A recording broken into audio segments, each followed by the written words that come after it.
hottest station is now live for your enjoyment with host Iambranded. 2016 for the nation, the Legacy Nation. We're gonna go ahead and grant access to Miss Ashleen Peartree, who is here in the building. My Hi. queen, what's going on? How you doing? Good. Welcome to the show. Thank you so much for having me. It's good to be back. Not just only good to be back, but it's just good to be able to have you here to start the new year. And I just, and I wanted to do it because I know when I approached you and hit you, I was like, yo, you got a little bit of time for me. And I just wanted to say publicly with all the people out there that's listening, not just to support your movement, but media people, like, we need to say thank you. Like, we appreciate your grind because I know it's not easy.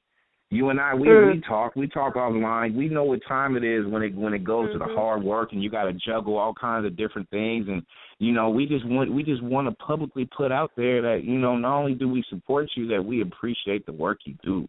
So thank you. Well, thank you so much, and I really appreciate that because being an independent artist is tough. It's an uphill battle. Sometimes you feel like where do I go? What do I do? And as you try to find people that appreciate your music and that support you, it's just such a blessing to have, people like you that have this kind of outlet that want to support. So thank you so much. Really appreciate it. It's all love. Go ahead, Arnie.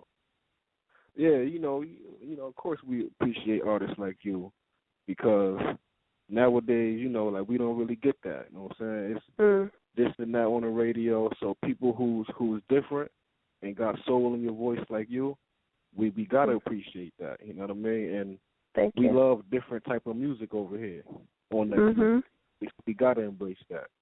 You know what I'm saying? So and that kickoff song that started off the track, man, that was the first song. I'm sadly to say the first song I heard from you, but just from that one song, I know I gotta listen to everything else that you got. Same thing that Brand was saying, that he was on Reverb Nation. He stumbled upon a jewel. So that's the same way. I'm like, damn, who is this? Like, I'm like, word. I'm like, okay, I definitely gotta check her out. So glad to have you. Hey, and I threw a disclaimer out. I wasn't trying to be I really wasn't trying to be a groupie, but I was like leaning on that side because I had to be a me. No, you weren't. You were cool about it. Yeah, I had to bring it to the attention of the masses and the people here. And then, we love our fans here on Nexxlegacy. It's just, I just need to bring you over to show that love, and I just think that's important. So, my question to kind of like kick off, and I know Army has some too, but what's been up in addition to like, because I know you got your project out that I know you haven't, pushed on this station here, but I want you to tell the people about what you got rocking right now. What's good? Yeah. Well, I sent you the album as a sneak peek. I haven't released it yet. It's an album I've been working on for a long time. Yeah, you did. Sneak peek. A couple of people have heard that album. Not too many people have heard that album. I've been sitting tight with it, sitting on it. It's a project that's close to my heart. I've been working on it for a long time. I have a lot of material that I've written over the years, but this album, came together picking different songs from, different years within the last several years to sort of kind of like paint a picture of the last 7 years of my life and my growth and my healing and some of the things that I've been through. So the album is extremely personal. It's also very political. I talk about police brutality. I talk about the hood and violence in the hood, and I talk about depression. So the album is very personal, and it means a lot to me. And that's part of why I'm sitting on it and why only a few people have heard it, because I want to try and develop as much of a strategy for promoting it as I can, and not just release it and hope that somebody hears it, but really try to put the work into getting it heard. As much work as I put into writing it, put that same amount of work into getting it heard, ideally, hopefully, God willing, internationally. The album features an MC. She's my best friend, one of the best MCs I've ever worked with. Her name is Shalom. We're also, part of why I'm stalling on the album is because we're working on a project that's a mixtape. It's going to be all industry beats. You know, a lot of the stuff we do is, everything we do is original beats. We work with some amazing producers. You know, shouts to John Glass, shouts to Blaze, shouts to Smoked Out, Terminology. Those are all original beats. A lot of samples, but they're original. This mixtape is going to be all industry beats. So, like, taking industry beats that you probably heard, totally flipping them on their head and talking about freedom over beats that are trap beats or, you know, any kind of beat that we are feeling, talking about some real deep things and not some of the, you know, things that we're hearing over and over and over, trying to, like, really make it personal to us and to our struggles and to the issues that we care about. So, yeah, that mixtape, I'm probably release that mixtape before I release the album. That's what I've been working on. Miss Ashley, I was looking at your Facebook a couple of days ago when I found out we was going to have you on, and something that I noticed that piqued my interest is the different type of quotes that you had in your statuses and your social awareness and being conscious of what's going on in society and the world. But the one quote that caught my attention was a quote from Jiddu Krishnamurti. And I'm like, damn, she know about Jiddu I can't even pronounce his name, you know what I mean? Me neither. Dude from, like, I can't even pronounce the dude's name, you know what I mean? But I have read 2 of his books, and I'm just wondering, have you ever read one of his books, or you just came across that quote? Because that's rare seeing his name out of all different other quotes you could have posted. You know what I mean? I haven't read any of the books. I should get on that. Was that the quote about it's no measure of good health to be adjusted to a sick society? That one? Yeah. Yeah, that really struck me because, you know, we really are trying to conform to a society that's very oppressive. You know, we're trying to pay our bills and pay our taxes and our car notes and our student loans within a system that's extremely oppressive. And so to be well adjusted, you know, is not, I don't want to knock anybody. Some people are better at adjusting to this society than others. I have a very hard time. I'm extremely spiritual, and I feel like I'm up in the stars and the moon more than I'm down here with the humans. Like, I have a real hard time with humans sometimes, and I realize it's because I'm really spiritual and I'm, like, not really supposed to be here. Yeah, me too. But not to knock anybody, not to knock the people that are making it and making it happen for themselves, because big ups to them for working hard and for having it come together. That's a blessing. But it's the society that we need to really be looking at, you know, instead of conforming to it and just perpetuating the system. We really need to be looking at it and figuring out how we can, in my opinion, rebuild, you know, create something new, create a whole new way of life. That's one thing that I work on with my sister and a lot of people that we're affiliated with. We have a project called the Freedom School Movement of really trying to raise awareness about self-directed learning and educating our kids and homeschooling and getting our kids out of the school systems that are oppressive, that aren't teaching our children how to think for themselves and how to reach for their dreams, how to be their own person. We're really just, you know, public schools were designed to teach the kids of factory workers, to teach them just enough so that they could stay factory workers and not strive for more, not try to create their own businesses, not try to be entrepreneurs and do their own thing.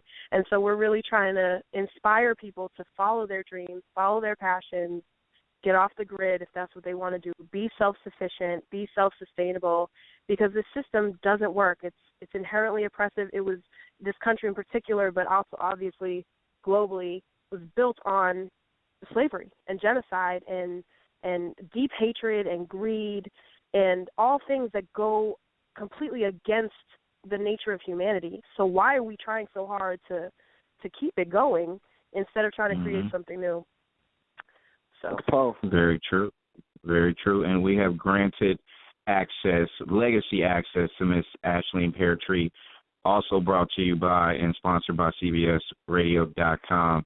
One of the questions I do have, and I'm kind of glad you're mentioning, just the evolution of just people being conformed, Ashleen. Like, we see it all the time in social media. We see it in music now. It leaked into music when music was the escape. Like, as an artist, you know this. As an escape, we had music because we tuned everything out and we had music.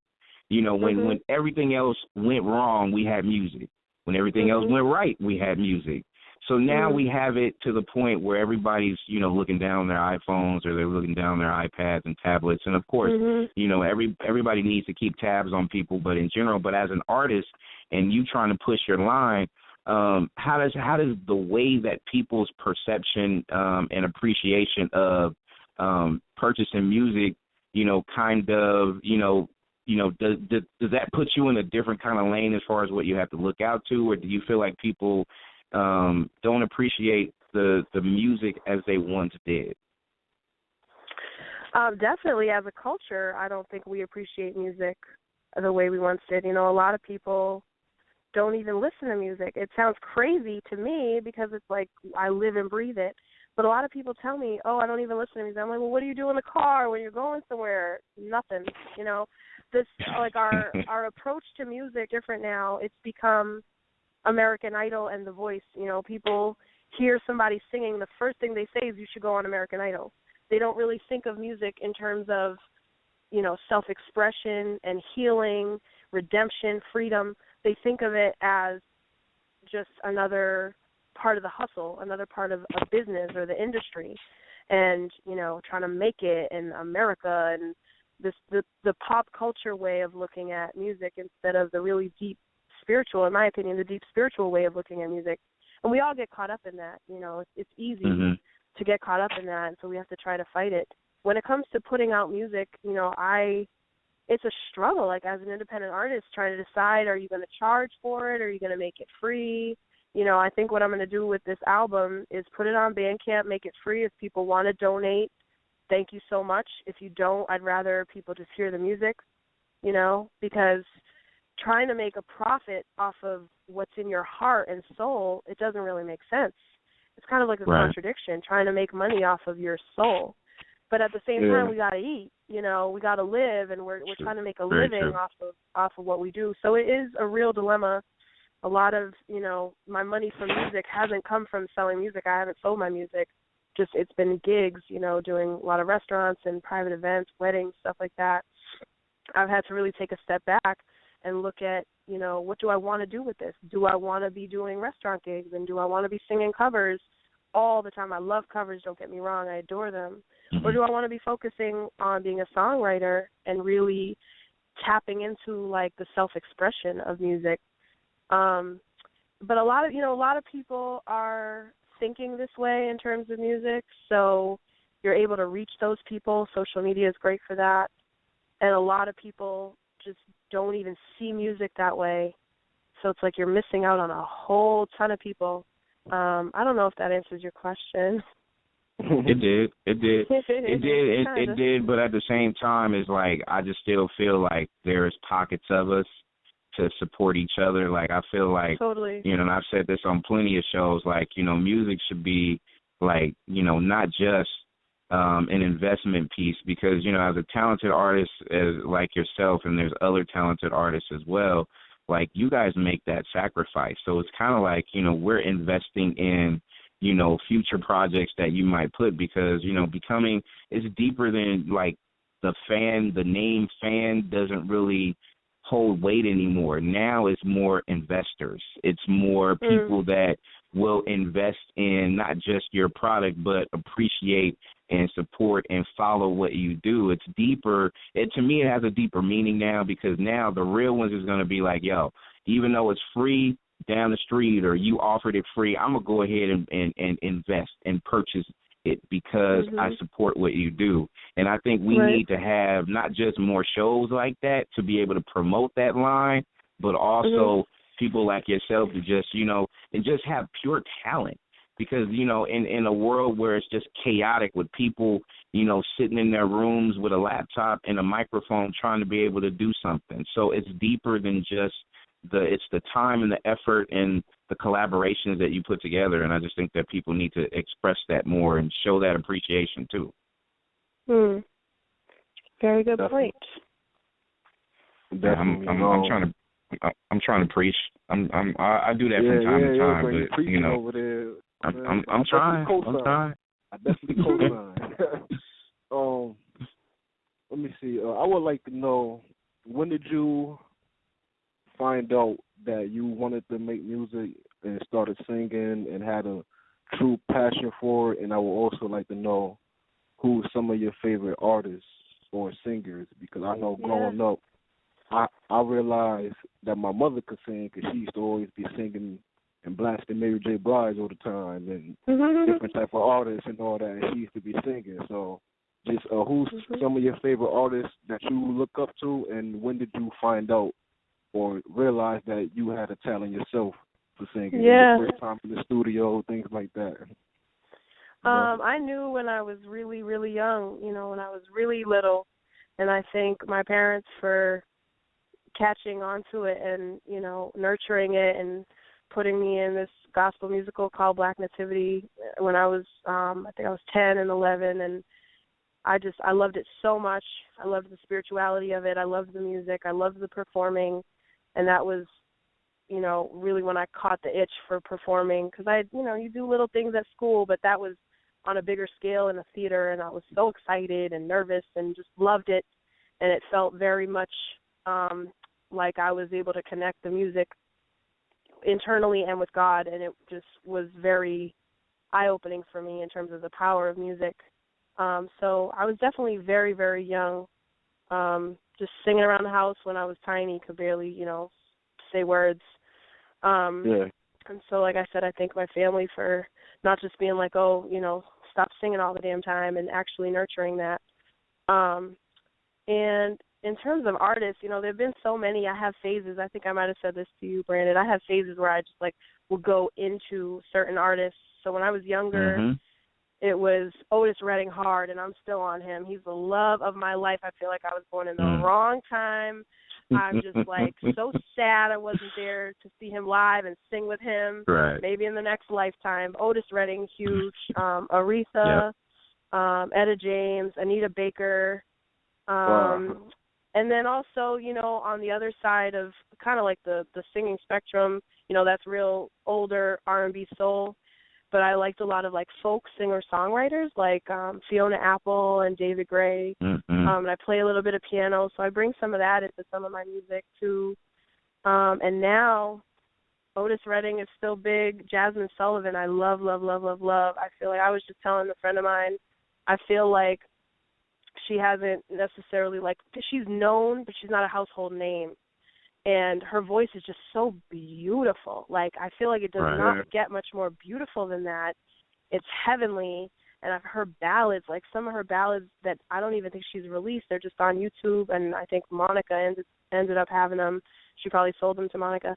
Just gorgeous ballads, unbelievable, just make you want to just cry and fall in love and get your heart broken all at the same time. It's amazing.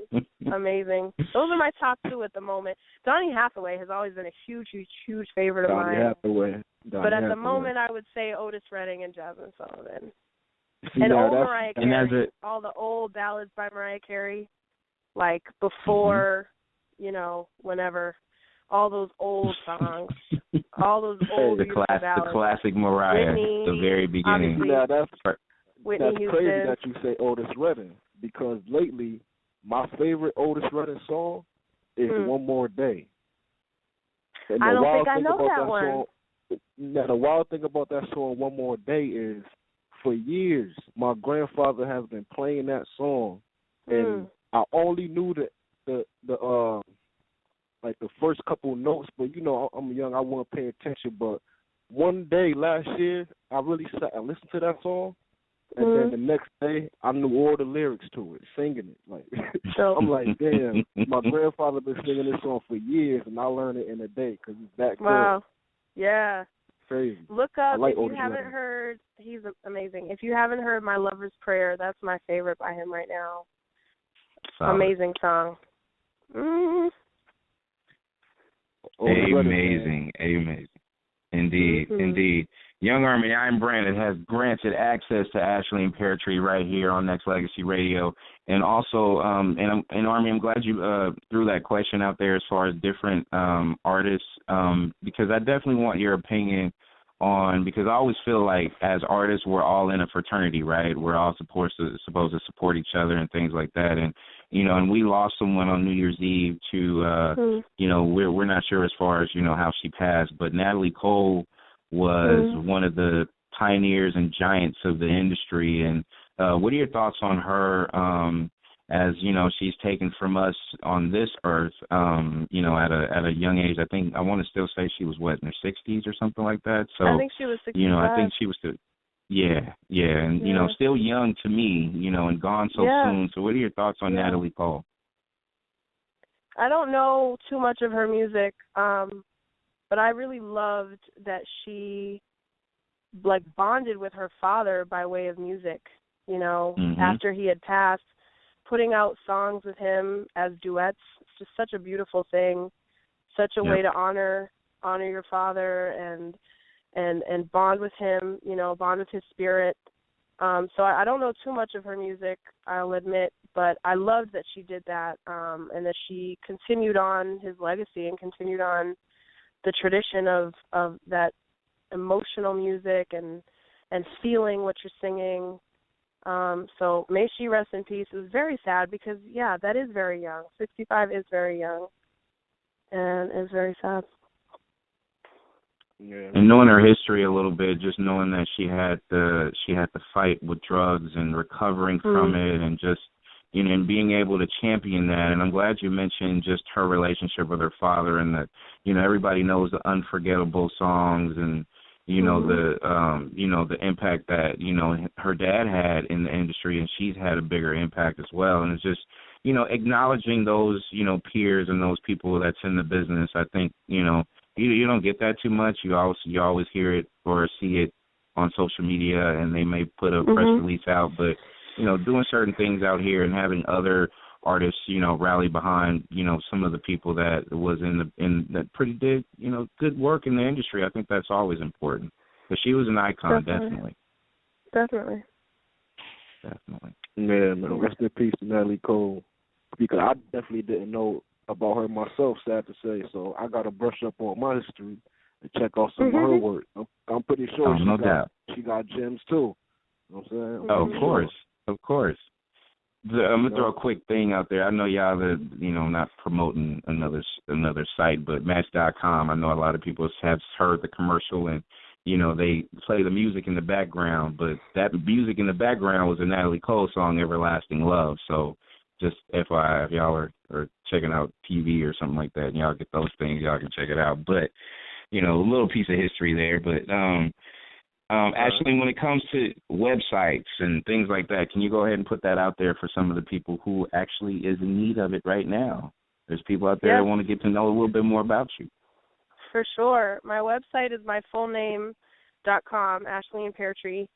And I always say you can find me anywhere, pretty much any music, well, not any music site, but SoundCloud, Reverb, social media, Facebook, Twitter, Instagram, if you know how to spell my name, and that's the tricky part, Aisling. It sounds like, or it looks like Aisling, but it's pronounced Ashleen.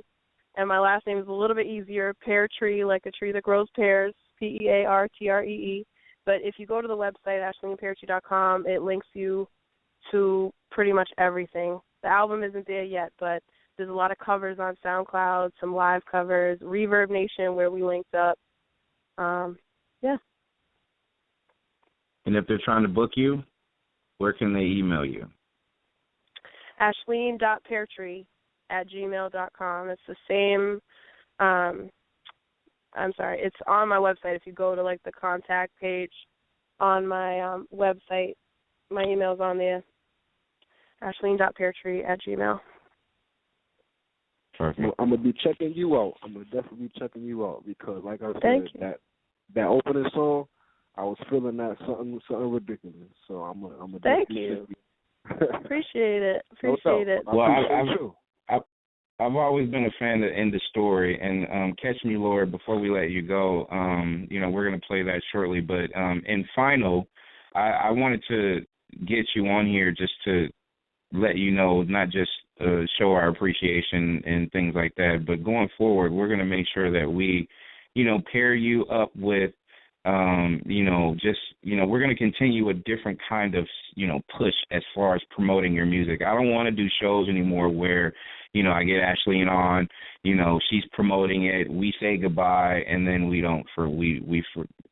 not going to forget you, obviously, but we're not going to push that music line like I feel like media should, especially if it's good music. So what we're going to do here on this All Legacy Access is just continue to just, have certain steps that we take and pair you up with, promotional things that we can to be able to help support. And, one of the avid listeners to the show, which will be on here a little bit later, is Jerry Cummings of the legendary Blue Note. So, he's taking notice of what you have going on. So, there's a lot of people that will not just hit you up. So just keep tabs on those emails, young lady, so we can be able to, share the wealth when it comes to just showing that support. And I feel like we need to, as media, like if Ashley has a project out, and she's gracious enough to give us free music, it's only right as a fan, you can go ahead and make a purchase and do something just to be able to continue to push, because like I've said in plenty of other shows, I see music as like stocks. You buy stocks because you want more stocks. So that means if you want more music, buy more music, and then you'll get more music. It's simple, right? That's common math. People get it right. I'm just saying.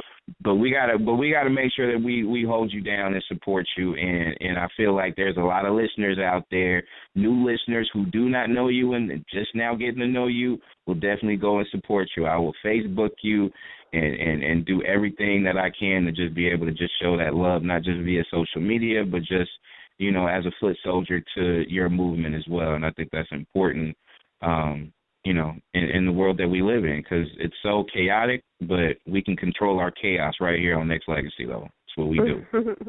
Well, thank you so much. Really appreciate it. No problem. Really Army, anything you want to say? No, you pretty much summed it up. We're going to definitely support, because that's what we do. And like I said, I'm going to definitely be checking you out. And I just have one last question, though. And okay. I wanted to know, do you have any other outside talents besides music? Because, certain people may write or they paint or they have other things that they do in their spare time besides music. So is there anything else that you want to throw out there that you like to do on your spare time?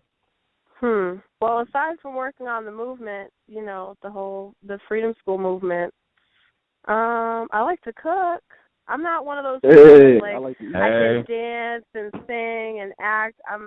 I've always I acted some and I danced some, but I've just always been such a lover of singing and songwriting that's really where my heart is. So I'm not one of those people that's blessed with lots of different, artistic talents. I do love to cook. That's good enough. You know what I'm saying? I like these. What's your now, Ashley? What's your favorite dish, dear? What you like to get down with? I don't have a favorite, but I will say that, well, maybe it is my favorite. My buffalo wings and my mac and cheese are very close to my heart. There you go.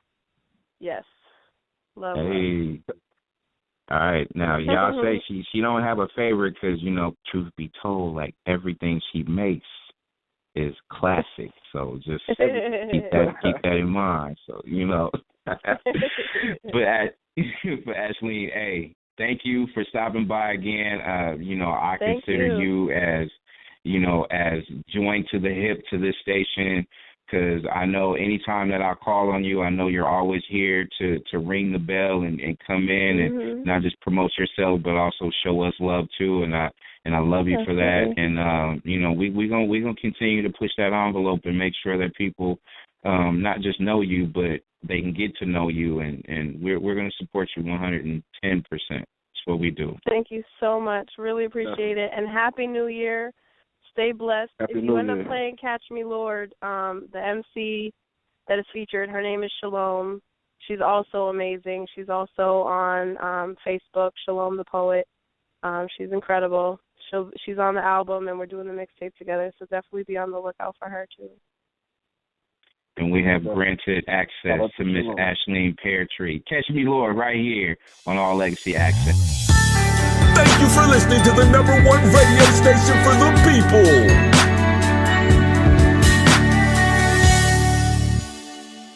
Nexxlegacy Radio.